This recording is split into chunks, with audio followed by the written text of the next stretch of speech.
নেত্রকোনায় জ্বালানি সংকট, অবৈধ তেল মজুত ও এর বিপরীতে প্রশাসনিক পদক্ষেপ বিষয়ে জানাতে নেত্রকোনা থেকে যুক্ত হচ্ছেন সহকর্মী মির্জা হৃদয় সাগর। সাগর, কেন্দুয়ায় জব্দ হওয়া অবৈধ মজুদের তেল কোথায় নিয়ে কি করা হচ্ছে, এরকম অভিযান কি আরো চলবে কিনা, এ বিষয়ে প্রশাসন কি বলছে?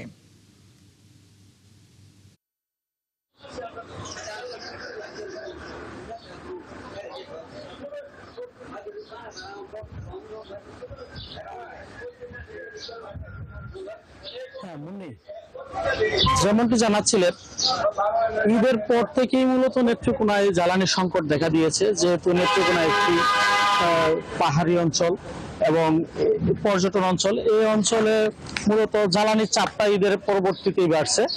ইতিমধ্যেই প্রশাসনিকভাবে যে অভিযান শুরু হয়েছে, গতকালকে কেন্দুয়া রামপুরে একটি অভিযান হয়েছে, যেখানে 800 লিটার তেল জব্দ করা হয়েছে এবং তাদেরকে জরিমানা করা হয়েছে। প্রশাসনের সাথে আমরা কথা বলেছিলাম, প্রশাসন যেটা বলেছে যে এই অভিযান চলমান থাকবে, প্রতিটি উপজেলায় এই অভিযান করা হবে।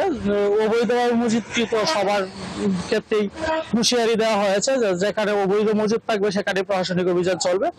আমরা প্রশাসনের সাথে আরেকটি কথা বলেছিলাম যে নেত্রকোনার যে 18টি পাম্প রয়েছে, পাম্পগুলোতে তেলের মজুদ সম্পর্কে তারা আমাদের যেটি জানিয়েছে, আসলেই তেল মূলত আমাদের নেত্রকোনার যে তেল সেগুলো ডিপোতে সরবরাহ করা হয়। প্রতিদিনই বিভিন্ন পাম্পে তেল সরবরাহ করা হচ্ছে এবং যেহেতু বিভিন্ন পাম্প বিভিন্ন এলাকায় যে পাম্পটিতে তেল সরবরাহ করা হয়, এই পাম্পটিতে অতিরিক্ত চাপের কারণে দেখা যাচ্ছে যে মুহূর্তের মধ্যে তেল শেষ হয়ে যাচ্ছে, এতে তেলের সংকট দেখা দিচ্ছে।